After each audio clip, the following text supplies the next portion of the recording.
आपको बता दें, पहलगाम हमले पर पेंटागन के पूर्व अधिकारी ने बड़ा बयान दिया है। उन्होंने कहा कि पाक आर्मी चीफ आसिम मुनीर को आतंकवादी घोषित करे अमेरिका, पाकिस्तान को आतंक प्रायोजित करने वाला देश घोषित करे अमेरिका, और आसिम मुनीर और उसामा बिन लादेन एक जैसे, ये माइकल रूबिन की तरफ से बयान दिया गया है। The only reaction that the United States should take is a formal designation of Pakistan as a state sponsor of terror and a designation of Asif Munir as a terrorist. The only difference between Osama bin Laden and Asif Munir is Osama bin Laden lived in a cave and Asif Munir lives in a palace. But beyond that, the two are the same, and their end should also be the same. Michael Rubin ने यह भी कहा है कि Hamas की तरह ISI का खात्मा किया जाना चाहिए। अब भारत को पाकिस्तान की गले की नस काटने की जरूरत है। आईएसआई के साथ भारत इजराइल जैसा एक्शन ले। ये तमाम बातें माइकल रूबिन की तरफ से कही गई। Well, certainly that speech seemed to green light terror. You know, Asif Munir, General Munir said, this is like Kashmir is the jugular vein. What India now needs to do is to cut Pakistan's jugular. There's no ifs, ands, or buts. There are no shortcuts anymore. Hamas, and frankly, it's now the duty of India to do to Pakistan and to Pakistan's ISI what Israel did to Hamas.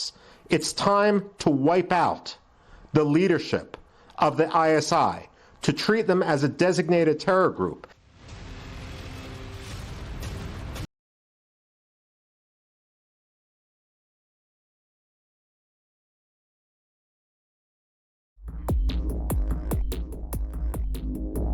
हर दिन गुजरते वक्त के साथ भारत और Canada के बीच कूटनीतिक दरार बड़ी होती जा रही है।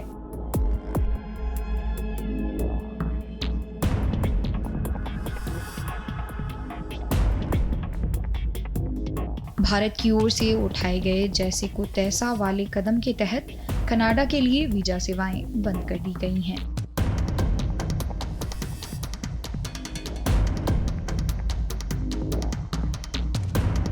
जिसके जवाब में कनाडा ने अपने कर्मचारियों की उपस्थिति को अस्थायी रूप से समायोजित करने का निर्णय लिया है।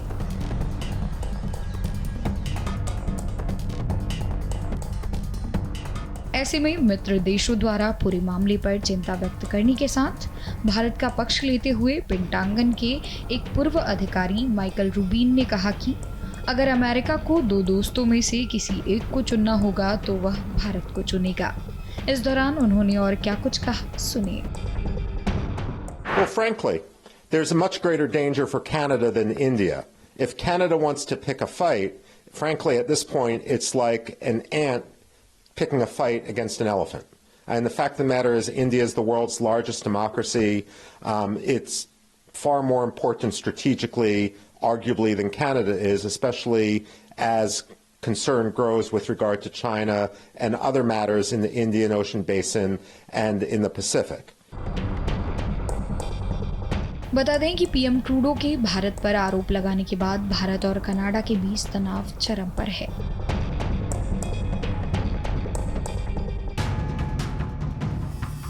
गौरतलब है कि कनाडाई पीएम जस्टिन ट्रूडो ने खालिस्तानी चरमपंथी हरदीप सिंह निज्जर की हत्या में भारत का हाथ होने का आरोप लगाया था।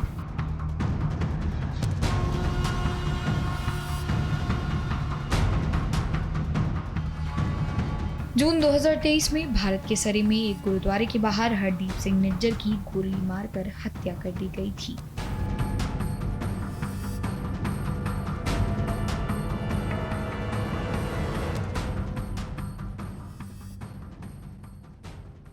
पीएम मोदी के कड़े संदेश के बाद एक्शन हुआ है। अरब सागर में तैनात आईएनएस विक्रांत आतंकी हमले के बाद भारत की तैयारी से पाकिस्तान डर गया है।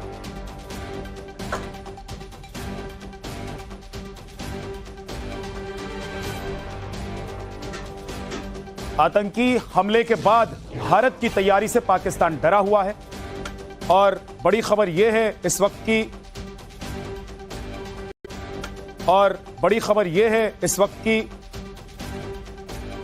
कि अरब सागर में आईएनएस विक्रांत को तैनात किया गया है। अरब सागर में आईएनएस विक्रांत की तैनाती हुई है। दूसरी तरफ आपको बता दें कि प्रधानमंत्री नरेंद्र मोदी ने आज बिहार से जो कड़ा ऐलान किया, संदेश दिया, उससे पाकिस्तान हिला हुआ।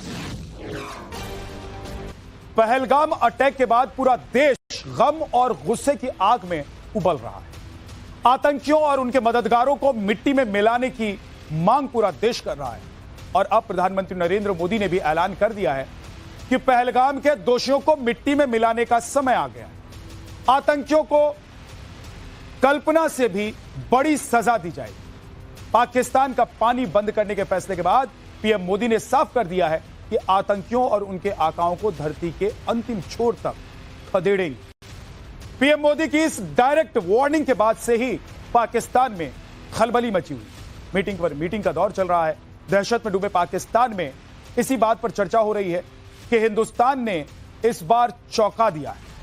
इस बार हिंदुस्तान कैसे स्ट्राइक करेगा, जल, थल और नभ से कैसे हमला करेगा, पाकिस्तान पर भारत की स्ट्राइक कैसे होगी, यह जानने की कोशिश करेंगे। लेकिन उससे पहले पाकिस्तान का दाना पानी खत्म करने वाले फैसले के बारे में जान।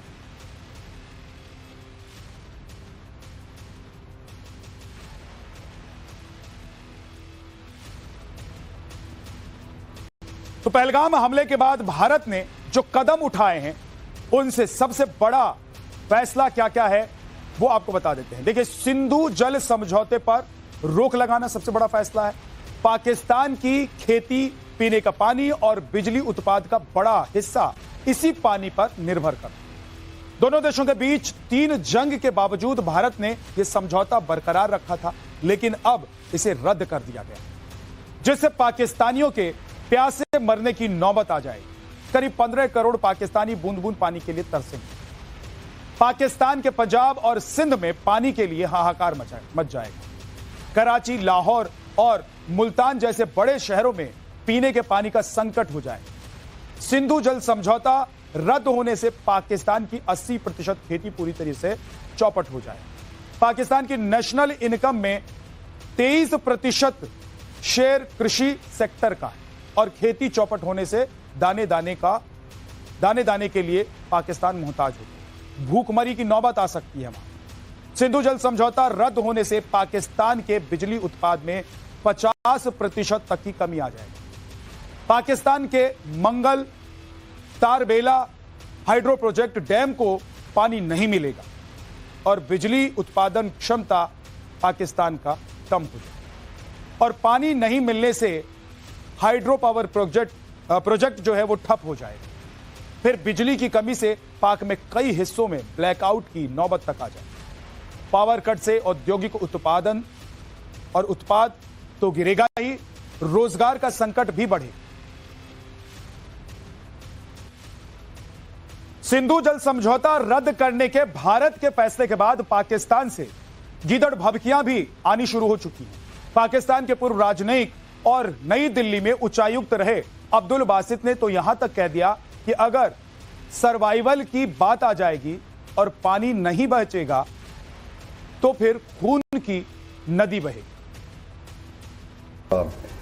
इन दरियाओं में पानी नहीं बहेगा तो फिर खून ही बहेगा। फिर तो आप समझ लीजिए कि पाकिस्तान इसका क्योंकि जो ये तो सर्वाइवल की जंग हो जाएगी ना, तो फिर आप सोचिए कि हम क्या करेंगे। और ये भी याद रखिए कि पाकिस्तान कोई 1971 का ये पाकिस्तान नहीं है जिसमें आप साजिशें करके पाकिस्तान को नुकसान पहुंचाएंगे। ये 1998 के बाद का पाकिस्तान है और इस पाकिस्तान के पास अल्लाह ताला ने अल्हम्दुलिल्लाह बहुत कुछ दिया हुआ है और हम बहुत कुछ कर भी सकते हैं। पाकिस्तान में खलबली मची हुई है इस वक्त। पाकिस्तान को समझ में नहीं आ रहा है कि पाकिस्तान क्या करे, इसलिए उलूल जुलूल उटपटांग बयान पाकिस्तान की तरफ से सामने आ रहे। भारत के एक्शन के बाद पाकिस्तान में किस कदर खलबली मची है वो आपने देखा।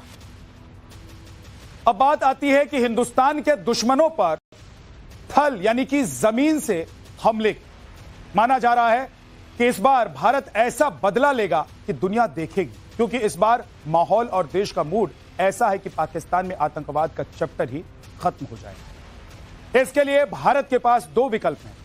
पहला विकल्प क्या है वो आपको बता देता हूं। देखिए, पहला ऑप्शन जो है स्पेशल ऑपरेशन का है। ऐसे में एलओसी पर युद्ध विराम खत्म हो जाएगा।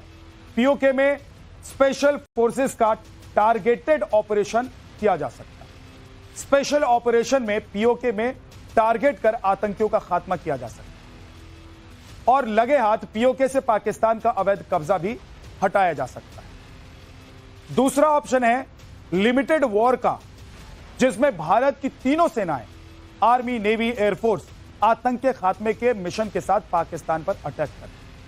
हालांकि इस अटैक में टारगेटेड टेरिटरी तक ही युद्ध का दायरा रहेगा और फिर पाकिस्तान में मौजूद हर आतंकी कैंप, हर आतंकी सरगना, आतंक के हर सिंडिकेट का सर्वनाश करके इस चैप्टर को हमेशा के लिए क्लोज किया जा सकता है।